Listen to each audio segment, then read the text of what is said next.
friends, this is Leah Lawson and welcome back to the Pinkfresh Studio YouTube channel.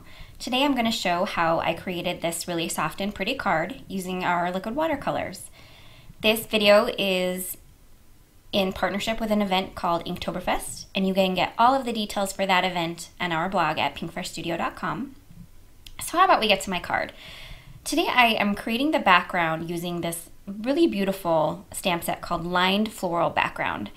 It's a really intricate, beautiful stamp, and it makes a really beautiful background. So today I am actually inking it up, and then I'm going to heat emboss it with a rose gold embossing powder. I chose rose gold because I wanted it to be really soft, and this embossing powder has kind of an iridescent shimmer, and I just thought that it would look really beautiful on the soft background that I was trying to achieve. So with the embossing done, I taped it down to a craft mat, and then I applied a really liberal water wash. Now if I'm being honest with you, I was a little too liberal. I got too much water, but that's okay. You're going to see here in just a minute that liquid watercolors are super forgiving, and I was able to kind of mop up where I felt like I made some mistakes and in essence start over. So I did use my distress sprayer because I wanted the colors to combine in some areas, but as you can see, it combined a little bit too much. So I just mopped a lot of that up, and then I started to apply those colors separately again, here and there where I wanted them. And in this time, I used a brush in place of the sprayer in order to keep that color a little bit separated, because I did want to have the purple and then the aquamarine and then that really pretty kind of deep blue that came about when the two colors combined together. So I just played around with it a little bit. I still used that towel to mop up because, as you can see, I did get too much water in the first go round.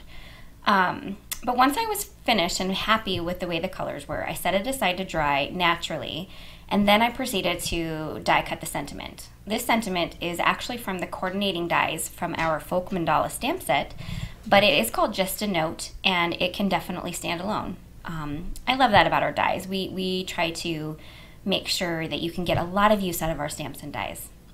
So I cut it once from rose gold paper, and then I cut it 3 more times from white cardstock. I do this because I like the added structure and dimension that it gives the sentiment, but you don't have to do that. You could easily skip this step and just pop it up with some foam tape. With that cut out, I did arrange it to the front of that the now dry embossed panel and then adhered it down. I felt like it needed another sentiment, so I added this little tiny sentiment from Pretty Paisley and stamped it in Onyx Black VersaFine. Then I trimmed it down into a thin little strip, added some foam tape to the back, and then put it down. Off camera, I put the whole card onto an A2 card base and then also added some jewels tucked here and there. And that was it. This card was super easy to complete. And the great part about our liquid watercolors is they're very forgiving. I made some mistakes by adding too much water, but it was not a big deal. It was easy to mop it up with a towel and then, in essence, start over again a little bit. So that's what I have for you today. Thanks for joining us over here at the Pinkfresh Studio YouTube channel. If you like this video, I'd love for you to give it a thumbs up. And if you haven't already, we would love for you to subscribe to our channel so you don't miss out on anything in the future. Other than that, head on over to our blog to get more information on the Inktoberfest, and have a wonderful rest of your day. Thanks, bye.